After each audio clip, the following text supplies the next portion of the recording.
నమస్తే welcome to meta news.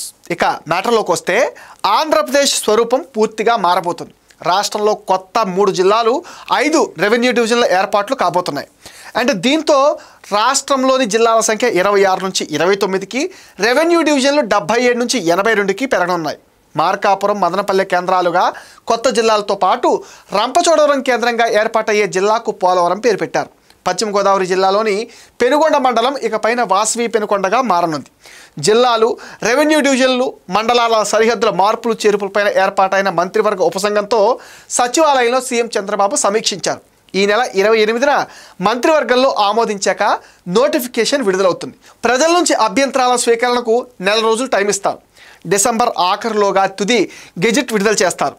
జిల్లాల విభజన, రెవెన్యూ డివిజన్ల ఏర్పాటు నేపథ్యంలో 17 జిల్లాల్లో మార్పులు చేర్పులు చోటు చేసుకుంటున్నాయి. రాజధాని ప్రాంత పరిధిలోని కృష్ణా, గుంటూరు, పల్నాడు, ఎన్టీఆర్ జిల్లాలో మార్పులు చేర్పులు అయితే చేయలేదు. జనగణన, నియోజకవర్గ పునర్విభజన తర్వాత వీటిపైన నిర్ణయం తీసుకుంటారు. విజయనగరం, పార్వతీపురం, మన్యం, విశాఖపట్నం, ఏలూరు, అనంతపురం జిల్లాల్లోనూ మార్పులు కూడా చేయలేదు. ఏపీ ప్రజల పాలిట వరంగా మారనున్న పోలవరం ప్రాజెక్టుకి గుర్తింపునిచ్చేలా పోలవరం ప్రాంత ప్రజల అభివృద్ధి లక్ష్యంగా పోలవరం జిల్లా ఏర్పాటు చేయనుంది. పోలవరం ముంపు ప్రాంతంలోని అధిక శాతం ప్రాంతాలు చెంతూరు, రంపచోడవరం రెవెన్యూ డివిజన్లో ఉన్నాయి. పునరావాస గ్రామాలు కూడా అక్కడే ఏర్పాటవుతున్నాయి. ఈ నేపథ్యంలో ఆ ప్రాంత అభివృద్ధి లక్ష్యంగా ప్రత్యేక జిల్లా ఏర్పాటు చేయాలని సీఎం చంద్రబాబు నిర్ణయించారు. ఈ 2 డివిజన్లు తూర్పుగోదావరి జిల్లాలో కలపాలని తొలుత ప్రత్యేక అథారిటీ ద్వారా అభివృద్ధి చేయొచ్చనే ప్రతిపాదన వచ్చినా దాన్ని పక్కన పెట్టేసి ప్రత్యేక జిల్లా ఏర్పాటుకే మొగ్గు చూపారు. దీంతో అల్లూరి సీతారామరాజు జిల్లా కేంద్రమైన పాడేరుకు 200 కిలోమీటర్లకు పైగా ప్రయాణించే బాధలు ప్రజలకు తప్పనున్నాయి. తమ నియోజకవర్గాన్ని ఎన్టీఆర్ జిల్లాలో కలపొద్దంటూ ఒత్తిడి తెచ్చిన పెనంలూరు నియోజకవర్గ నేతల పంతం నెరవేరింది. గన్నవరం, నూజివీడు నియోజకవర్గాల్ని ఎన్టీఆర్ జిల్లాలో, కైకలూరు నియోజకవర్గాన్ని కృష్ణా జిల్లాలో కలపాలని మంత్రివర్గ ఉపసంఘం తొలుత ప్రతిపాదించింది. స్థానిక నేతల ఒత్తిళ్లకు తలాడిస్తూ విజయవాడలో భాగమైన పెనమలూరును ఎన్టీఆర్ జిల్లాలో కలపాలనే ప్రతిపాదన పక్కన పెట్టారు. ప్రస్తుతానికి ఉమ్మడి కృష్ణా, గుంటూరు జిల్లాలో మార్పులేవి చేయవద్దని సీఎం చంద్రబాబు ఆదేశించారు. జిల్లాల ఏర్పాటు తర్వాత గ్రేటర్ అమరావతి పైన కూడా సీఎం కసరత్తు చేయనున్నారు. పోలవరం జిల్లాలో రంపచోడవరం, చెంతూరు రెవెన్యూ డివిజన్లతో కలిపి కొత్తగా పోలవరం జిల్లా ఏర్పాటు కానుంది. రంపచోడవరం రెవెన్యూ డివిజన్లో రంపచోడవరం, దేవీపట్నం, వైరామవరం, గుర్తేడు, అడ్డతేగల, గంగవరం, మారేడుమిల్లి, రాజవమ్మంగి మండలాలు ఉండనున్నాయి. ఇక చెంతూరు డివిజన్లో ఏటిపాక, చెంతూరు, కోనవరం, వరరామచంద్రపురం మండలాలను చేర్చారు. పోలవరం జిల్లాలో 3,49,000 జనాభాగా ఉంది. మార్కాపురం రెవెన్యూ డివిజన్లోని ఎర్రగొండపాలెం, పుల్లెల చెరువు, త్రిపురాంతకం, డోర్నాల, పెద్దారవీడు, తర్లుపాడు, మార్కాపురం, పొదలి, కొనకమెట్ల మండలాలు, అలాగే కనిగిరి డివిజన్లోని హనుమంతునిపాడు, వెలిగండ్ల, కనిగిరి, పెదచేరోపల్లి, చంద్రశేఖరపురం, పామూరు, గెద్దలూరు, బేస్తవారిపేట, రాచర్ల, కొమరవోలు, కంబం, అర్ధవీడు మండలాలు కొత్త జిల్లాలో ఉండనున్నాయి. మొత్తం 11,42,000 జనాభాతో ఈ జిల్లా ఏర్పాటు కానుంది.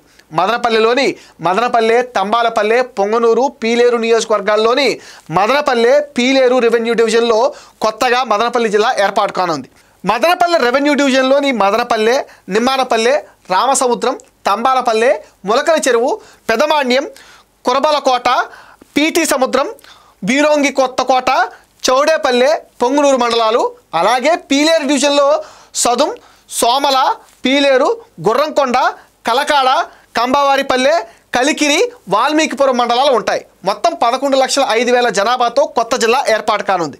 శ్రీకాకుళం జిల్లాలోని పలాస డివిజన్లోని నందిగాం మండలాన్ని టెక్కిలి డివిజన్లో కలుపుతారు. అనకాపల్లి జిల్లాలోని పాయకరావుపేట, యలమంచిలి నియోజకవర్గాల్లో మండలాలతో కొత్తగా నక్కపల్లి రెవెన్యూ డివిజన్ ఏర్పాటవుతుంది. కాకినాడ డివిజన్లోని సామలకోట మండలాన్ని పెద్దాపురం డివిజన్లో విలీనం చేస్తారు. అంబేద్కర్ కోనసీమ జిల్లా మండపేట నియోజకవర్గంలో మండపేట, రాయవరం, కపిలేశ్వరపురం మండలాలను రాజమహేంద్రవరం డివిజన్లో కలుపుతారు. బాపట్ల జిల్లాలోని అద్దంకి నియోజకవర్గాన్ని ప్రకాశం జిల్లాలో కలుపుతారు. దీంతో అద్దంకి, దర్శి నియోజకవర్గాల్లోని మండలాలు కలిపి అద్దంకి రెవెన్యూ డివిజన్ ఏర్పాటు చేస్తారు. ప్రస్తుతం కనిగిరి రెవెన్యూ డివిజన్లో ఉన్న మరిపూడి, పనవరోలు మండలాలను కందుకూరి రెవెన్యూ డివిజన్లో కలుపునున్నారు. కందుకూరి నియోజకవర్గాన్ని ప్రకాశం జిల్లాలో విలీనం చేయనున్నారు. నెల్లూరు జిల్లా వెంకటగిరి నియోజకవర్గంలోని కలువాయి, రాయ్పూర్, సైదాపురాలను తిరుపతి జిల్లా గూడూరు డివిజన్లో విలీనం చేస్తారు. పలమనేరు డివిజన్లోని బంగారుపాళ్యం, చిత్తూరు డివిజన్లో కలుపుతారు. సదుం, సోమల, పీలేరు, గుర్రంకొండ, కలకడ, కేబీపల్లి, కలికిరి, వాల్మీకిపురం మండలాలతో పీలేరు రెవెన్యూ డివిజన్ ఏర్పాటు చేస్తారు. పలమనూరు డివిజన్లో చౌడేపల్లి, పొంగునూరు మండలాలను మదనపల్లి రెవెన్యూ డివిజన్లో విలీనం చేస్తారు. కడప జిల్లాలోని ఒంటిమిట్ట, సిద్ధవటాలను రాజంపేట డివిజన్లోని కలుపుతారు. శ్రీ సత్యసాయి జిల్లాలోని మడకశిర కొత్త రెవెన్యూ డివిజన్ కానుంది. కదిరి డివిజన్లోని ఆమడగూరు మండలాన్ని పుట్టపర్తి రెవెన్యూ డివిజన్లో కలుపుతారు. పుట్టపర్తి డివిజన్లోని గోరంట్ల మండలాన్ని పెనుగొండ డివిజన్లో కలుపుతారు. నంద్యాల జిల్లా డోన్ రెవెన్యూ డివిజన్లోని బనగానపల్లె, అవుకు, కోవెలకుంట, నంద్యాల డివిజన్లోని సంజమాల, కొలిమిగొండ్ల మండలాల్లో కొత్తగా బనగానపల్లి రెవెన్యూ డివిజన్ ఏర్పాటు కానుంది.